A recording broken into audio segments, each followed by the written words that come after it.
folks on our website where things are. Let's see, where did you go? Lost Zoom now. Good morning, fellow Toastmasters and all of you potential Toastmasters out there. Welcome to the show. This is Wake Up with Toastmasters. I am the co-host of the show. My name is Ken Richardson. I am your program quality director for District 115. And with me today is the lovely Phyllis Tribby, distinguished Toastmaster and past district director. Hey, Phyllis, how are you doing this morning? Good morning, Ken, and good morning to our public out there. We're so happy that you joined us, whether it be during the 30 minutes that we're on or anytime during the day. We are here to answer your questions. If you'll just make a comment or a question, eventually it'll get to Ken and he will answer it and send back the information. So please comment. Tell us that you're here. And if you have ideas of things you'd like for Ken to research, he loves to do research, and we'll make a PowerPoint and present it. And I bet we even will let you know when your project is going to be on our show. Exactly. You're absolutely right, Phyllis. We are an educational organization, and I love to do research and develop training programs and that kind of thing. It's just a lot of fun for me. So if you do have an issue, please post. We are on the Facebook Live feature, and today we're going to talk about leadership opportunities and how the election process is going forward. So one of the first things we want to talk about is, how does this whole thing get started? Well, we have a district leadership committee, and that committee is formed by the chairperson, who is appointed. The DLC chair is appointed by our district director, Gene Williams, and they recruit representatives from our various divisions, put together a committee, and then submit that committee for approval back to Gene, our district director. And then they open up the opportunity for nominations. And they review the nominations and they interview people. And then our deadline, I think, is March 26th. By March 26th, it's like X number of weeks before the election. The applicants are reviewed and presented as the candidates they recommend for the various positions. And we're going to look at where you find all this information on our website. That's kind of a nutshell. Did I leave anything out there, Phyllis?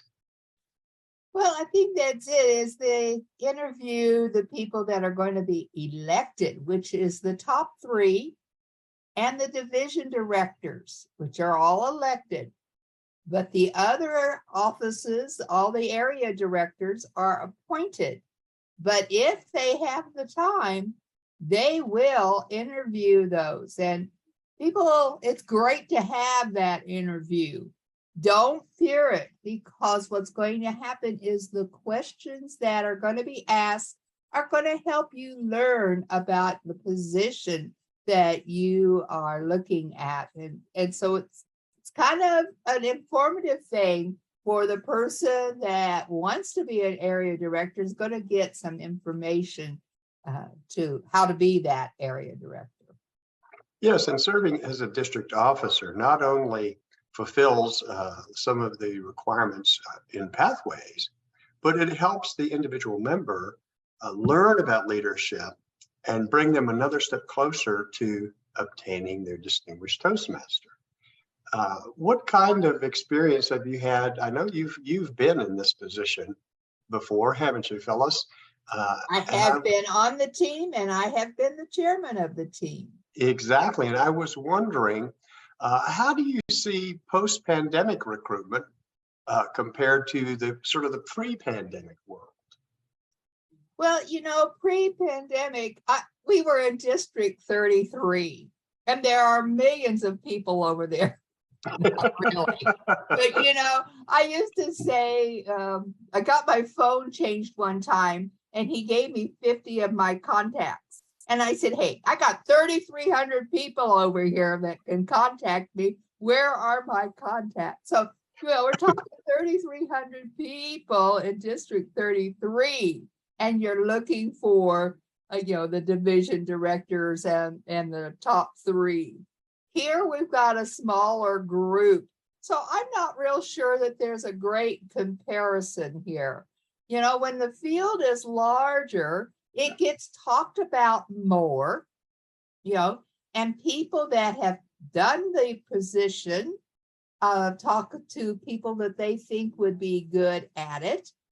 When I was running for the division director, I already had 5 people lined up to be my area directors. So I've been out contacting them. And then, of course, I ran against somebody and I didn't win. He took all of my directors. Yes. So the next time when I did run and won, I had to go out looking for new area directors. But it was the thing about it is that, yes, you can do this work, but you have to just keep looking at the people. You have to go out and visit clubs. You don't get any place by recruiting if you just sit and look at your screen. The recruitment talk is about going out, visiting clubs, seeing who's active there, and giving them the idea that this would be a great addition to their Toastmaster career. Well, I'm glad you started talking about some of the differences between District 33, which we were a part of for many, many years. And you're right, it's large, it's huge. I remember competing in contests and we had 10 divisions. Mm-hmm. And our contests, when we would go, back then it was twice a year in the spring and in the fall. I mean, it would go till late at night. I mean, we'd be, sitting there at 9 o'clock, 9:30, and the contest still going on. Well, that was when I was planning things and they will say, well, I'm too nervous to eat dinner. Why can't we have dinner afterwards? I said, do you realize what time it would be for dinner? We're talking at least 9 o'clock. Or 10. And we had our lunch at noon. I think we have to have it first. I'm sorry, but I got comments about that all the time about being too nervous to eat at the dinner. I remember that. Eating. So well, we're lucky here in 115. We have 4 divisions, and if you read the realignment proposal that is on our website, I'm able to find that right now. It's not there. Okay, well, we'll make sure that gets on there. But to summarize it, we have 4 divisions, but each division will have just 3 areas next year. We're consolidating due to some loss of clubs in certain areas. So that means we need 4 division directors again, and just 12 area directors for each area. So it's a little bit different this year. And I want to show folks, I'm going to share my screen here. Let's see if I can make this work. How to find all this stuff. Where is that paperwork that we can download? Exactly. That's what hold on a second. I just. And who do we send it to? Does it tell us? Yes, it does. So let me get this. Let me get this keyed up here. And I'll show. Somebody you think will make a good area director? Download that paper and take it to them. Okay, this should be familiar, hopefully, to most of our members. This is the D115 website, and where you want to go is under this little tab down here, where it says Home, Pathways, Resources, etc., all the way to District Leadership. And then just below that is a menu option, appropriately named, Become a District Leader. So you click on that. I would advise you to keep your pointer to the side because the red is not readable in blue. Oh, okay. Okay. Very good. Well, this is where you find the recruitment page, basically. You will download the documents that we have here, and we'll look at some of those in a moment, and then email them to the DLC chair, Steve Goldstein, and his address is right there, stevetmnv@gmail.com. So let me take a look at some of these. First of all, the couple of these are actually the same document, the call for nominations and qualifications. So if you click on this, now can you see that? Did that come up okay? Yeah, that's good. Okay. That's good. Excellent. Okay, I'm going to make it bigger. All right. All right. This is the call for nominations, but it also includes qualifications and responsibilities. And it reviews the district purpose, our mission, TI's mission, values, our envisioned future, and elected positions. So starting with district director, here's what it tells us. The district director, of course, is the chief executive officer in the district. He or she fosters strong clubs, produces growth, education completements, and oversees in administrative fashion all of the other elected positions within the district.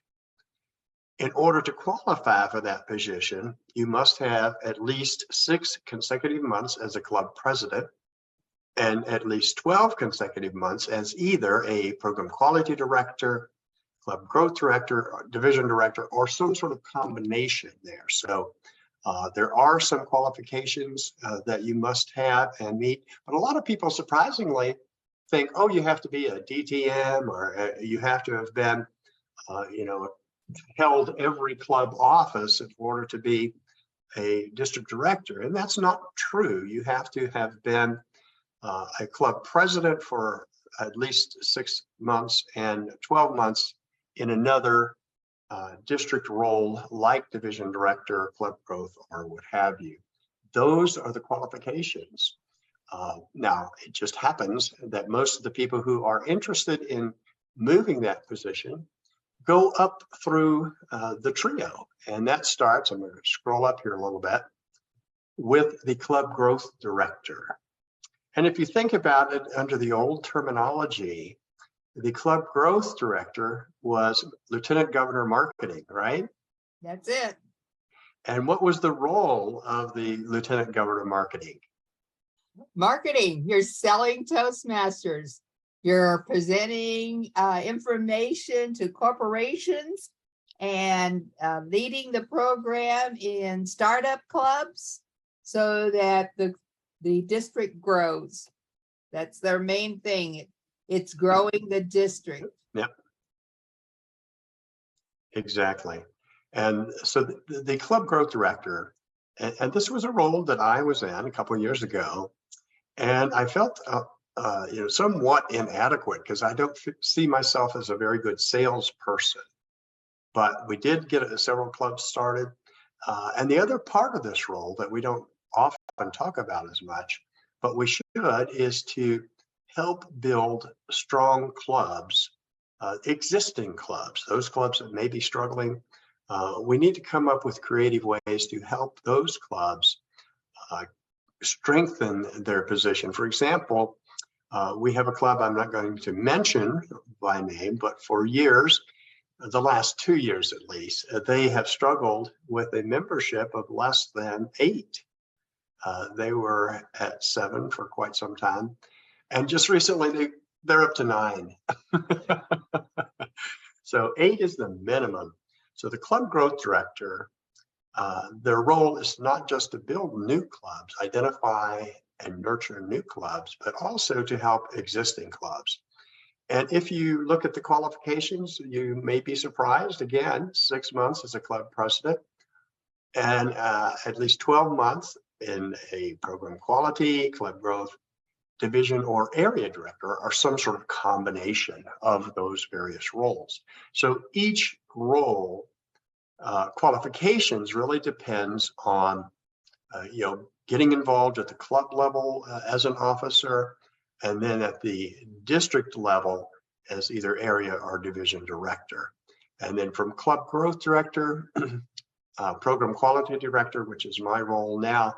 And I always tell everyone that I feel like, after almost a year in the role, I've finally kind of learned what it is I need to do.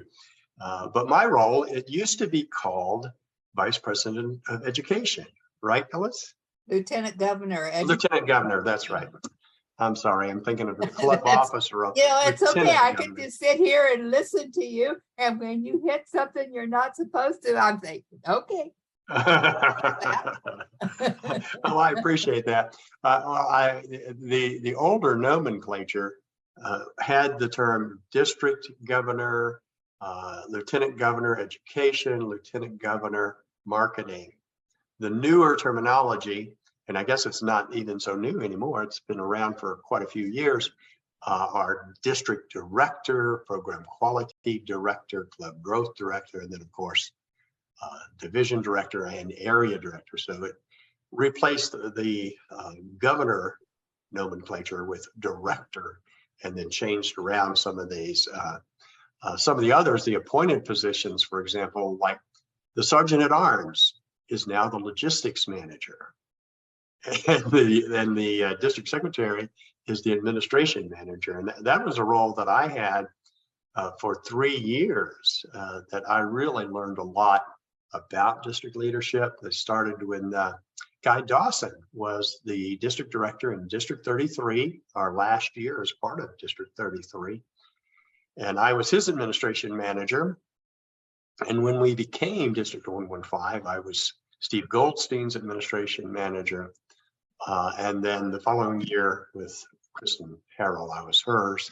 So, you know, you get sort of in the groove there, learning about these roles and learning what all is involved. And I think it's such an incredible learning experience that I can highly recommend it for everyone.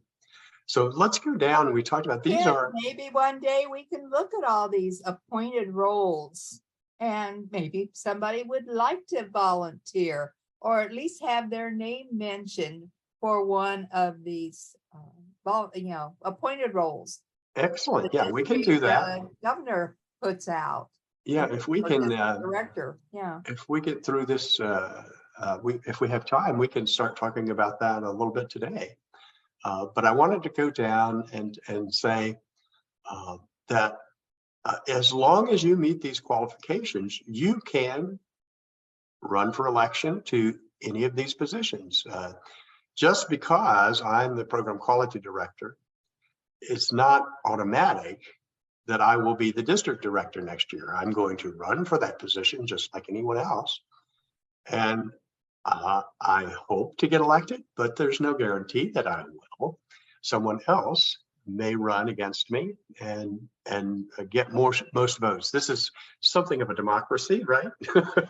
So those who have, yes, it is. Yes, it is a democracy, and yeah, anybody can run for any position as long as they make the qualifications. Exactly. And again, I would encourage people to follow our path to this document here that gives you those qualifications. And they're probably a little different from what you thought. As I mentioned, a lot of people that I've chatted with said, oh, you have to be a distinguished Toastmaster and you have to have been a Toastmaster for 10 years and all that stuff. No, it's a little different than that. So take a look at it. We mentioned division director. Mm-hmm. The division director qualifications include 6 months as a member of the district council prior to taking office. Now, what that means is you've been 6 months as either president of a club or vice president of education, because those are the two roles at the club level that help make up the district council, the president, club president, and club BPE. So if you've held either of those roles for at least 6 months, you're eligible. And then as a district director, the things that you focus on are helping your area directors achieve their membership, retention, educational accomplishments, that sort of thing within that particular division, so that we have the areas making up a division, the division making up the district, and so on and so on. So if you're interested, I would highly encourage you to apply And then I'm going to go slowly down here. Oh, here are some of those appointed positions we were talking about. I didn't realize they were also on this paper. Area directors, we mentioned we need 4 division directors, but 12 area directors. So if you are interested, please, please, please take time to apply. And the qualifications, insofar as practicable, the area directors shall have served as members of a district council, meaning they were a club president or a club BPE. But the key word here is insofar as practicable. So that doesn't mean it's an absolute requirement. And I think what's more important is your desire to fill that role, to help the clubs in your assigned area. That to me is far more important. And of course, you have to have been a Toastmaster, preferably for at least 6 months or so, or a year or more. But the insofar as practicable is another way of saying recommended but not required. If possible. I always say all these rules from Toastmasters International always come with a if it's possible, because sometimes it's not. Exactly. And I think I like having that flexibility because it recognizes that, humans don't always fit into a nice, neat little box unless they're on Zoom. Then they do. Instead, you may have some very, very talented individual that is perfectly capable of moving into a leadership role, and they don't have precisely what may be required on paper, but they have those intangibles. You know what I'm talking about, Phyllis? Those the drive, the organizational skills, the leadership skills that are there that I think of as less tangible. They're not entirely intangible, but less tangible. Now, we talked about, those are all, now the area directors and these other positions are appointed. Nevertheless, you should either let me know or you should fill out an application with the DLC to let them know, give them a heads up that you're interested. Administration manager, this is pretty much the role that the secretary plays at the club level. This is at the district level. The finance manager is the person who is the district treasurer, if you will.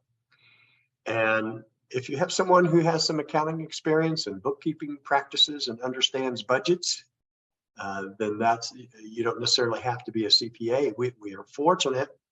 I will tell you that I do have a finance manager and administration manager lined up for next year. And he happens to be a CPA, and our current finance manager is a CPA. But he's terming out. You can only hold these positions as a finance manager, for example, for 2 consecutive terms, and then that's your term limit. PRM, Public Relations Manager. This is such an important role, to have someone who is knowledgeable about promotion, particularly in the world of social media, but maintain communication between the district and the members, keeping them informed through media of all the things that we are doing. That's what the public relations manager does. So it's a bit like marketing, but it's more of a communications role, posting on social media so that all of our members know what's going on in the district. We make a plan to have good communications throughout our district, but we need someone who can spearhead that, and that's the PRM. Any comments before I close out of this one, Phyllis, and look at something else? No, not really. I was going to comment on the division director. Oh, okay. Everybody out there thinks that you have to have been an area director first. And so look at those qualifications. It doesn't say anything at all about previously being an area director. So if this is a field that you think you can handle and want it, apply to the district leadership committee. You just have to have been a club president or club VPE for at least 6 months, and that's it. So I'm going to close this out and show you some of the other things here. Excuse me, I got to sneeze. The nominating form. And there you go. You want to go over this for me there, Phyllis, while I mute myself? Well, this form is actually tells you what is it that you wish to, what role do you want to hold? You know, I wish to have the director or the DLC consider the following member for the office of, and you have to have put down what office is it. And as I say, actually, we're only going to interview the top three and the division directors. But if there is time, absolutely, we can interview any of those. And so we have the top 4 that we're going to interview, but then there also is the appointed offices that we can also interview for at the district leadership committee. Exactly. So, you know, it's a regular thing. You have your name, your address, phone number, email, home club, your educational level, which should tell us possibly whether or not you have held the offices that are required, and then your name. But eventually you have to know whether or not you qualify for this particular office. Exactly. And this is a fillable form. You can fill it out. And I like it. You can nominate yourself. There's absolutely nothing wrong with that. And if you are interested in a division director position and you have a specific division that most interests you, you can note that on here. And the same for area. It's not a guarantee, but it gives an indication of where you would like, you're most interested in serving, and to the best of our ability, we do try to make sure we honor that. When I was an area governor back in the day, area director, I should say, I really wanted to be the area director for my own area, which at the time was H3 when we were part of Division 33. However, that role had already been filled. In fact, all of the roles had been filled, and there was a last-minute cancellation. So I was approached by the Division H director and asked to fill that role, but it was in H2. And actually, that turned out to be great. I got to meet a lot of people I got exposed to clubs I wasn't very familiar with, one of which was actually Pahrump. So I got to go visit the Pahrump Club. That was a treat, really. But you can request the area and division you're most interested in.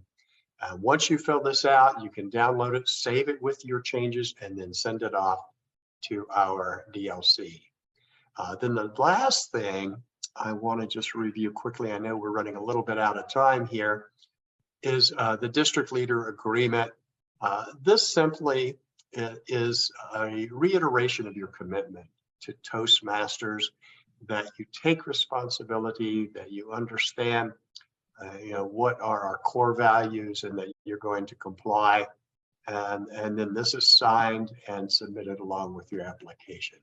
So I'm going to bring that out, and all of that again is on our website, d115tm.org/become a district leader.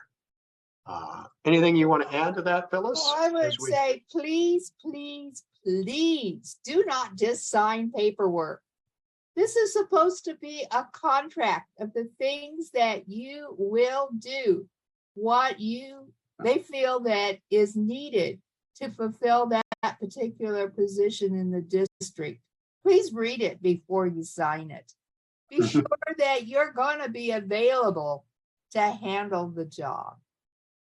Absolutely. And also, if you want to serve as a member of a committee, we have Jennifer Smith. She's online with us this morning on Facebook. And she says also, if you're interested in serving as a committee. So thank you, Jennifer. Yes, we do have a number of committees that are created as a result of each election. For example, there's a club growth committee. There is a program quality committee that helps recruit and review proposed educational programs. So there's lots of opportunities to get involved one way or another with the district. And the ultimate goal, of course, is that we have everyone rowing the boat in the same direction and we are racing toward excellence, right? Yeah, the old phrase, it's one canoe, many paddles. There you go. There you go. Well, we're a little bit over time, but I want to make sure everyone knows we do have some wonderful events coming up on Saturday, the 11th. That is Educational Enrichment Night. And we do have Kyle Mitchell from District, I think it's 55 in Texas. He's going to be joining us. He was scheduled to come talk about hybrid best practices, but he got sick and then he couldn't come in February. So he's going to be with us this Saturday. We're going to have a program on leadership and leadership opportunities in the district that's going to be presented by Jean, our district director. And of course, new member orientation and the Pathways Help Desk. So if you need more information and you haven't seen the link for registering, send me an email. I will make sure you get it. The last Saturday of the month, and this was something I messed up in the newsletter. I didn't change the date. And believe me, our readers let me know. That link is good, but the date is wrong. So please don't let that deter you. The last Saturday of the month is always game night, so hopefully you'll have that ready. And we are still in contest season. So coming up, we now don't have a contest this weekend, but on the 18th we do, and that is in St. George. B2 and B4 are going to be presenting their contests in St. George. Then we have another week off on the 25th, and on the 1st of April will be the B1, B3 contests. Then on the 8th of April will be the Division D areas. On the 15th we'll be at division level. So we will have completed on the 8th all of our area level contests. Will be at the division, divisions A and B on the 15th, and then divisions C and D on the 22nd. And before you know it, we're at the conference on May 6th. So check the newsletter for all of that information, or send me an email and I'll make sure that you get it. Anything else, Phyllis? When you say it like that, it sounds like it's mighty close. It is close. I know. It's like people say, oh, well, we have, another month. Yes, but the time goes by so quickly. It's going to be here before we know it. So we look forward to you participating in your taking advantage of leadership opportunities. And we'll be back on Thursday, I think, Phyllis and I. In the meantime, tomorrow, Jennifer will be here. I think Jennifer and Doris are on Wednesday. Doris Tuckett from up in Canada. Always a lovely time. And then we'll be back on Thursday. And then on Friday, Jean Williams will be here with her co-host, Jean Dumper. So we're going to sign off and say thank you for joining us. If you have any questions, send me an email. Bye-bye, everyone. Bye. Have a great day.